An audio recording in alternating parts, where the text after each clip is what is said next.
You're alive. We are back. I am doing my sauce for my Parmesan over here, squash. I did some tomato sauce. I just used whatever's on sale.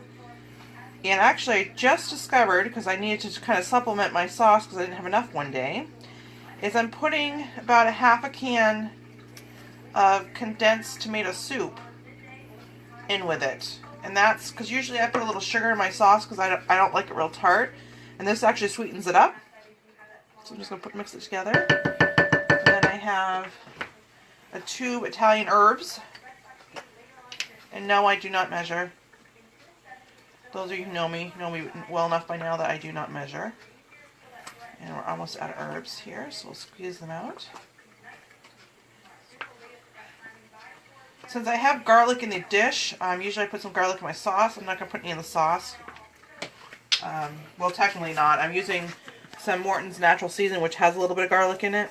This has salt, pepper, celery salt, garlic flavor, parsley, onion flavor. So I'm just going to put a little of that, and I might actually put a little bit more herbs. I'm going to do a little bit of dried herbs as well. It's just Italian herbs.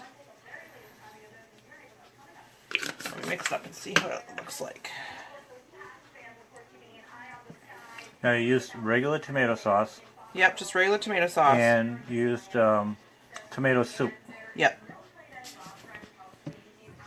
Sometimes I do it with just tomato sauce. Sometimes I do it kind of like the diced tomatoes, depending on what dish I'm making. Like this one, I would love to have the diced tomatoes, but this is all I had in the cupboard.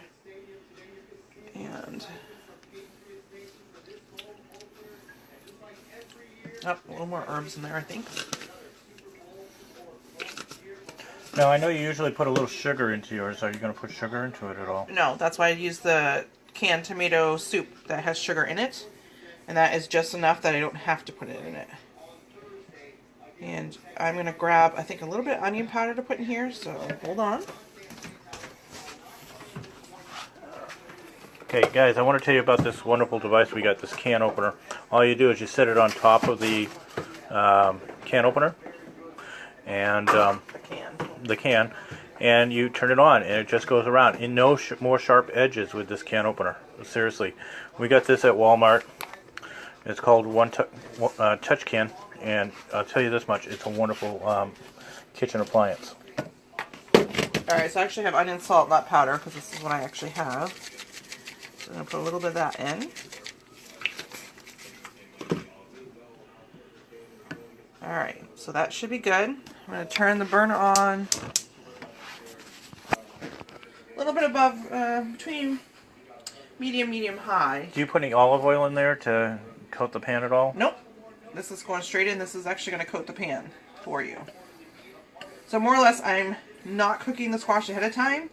This is actually going to simmer in it, which gives it a better flavor to the squash, because it will get right into it. Now at the end, when it's all done, I'm still debating.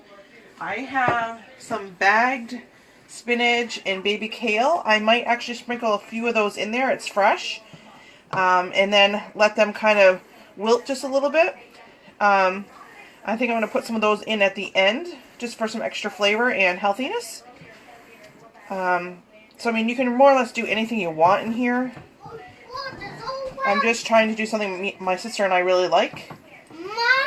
And I love to do fresh as much as possible. Obviously, the bag stuff is not fresh, but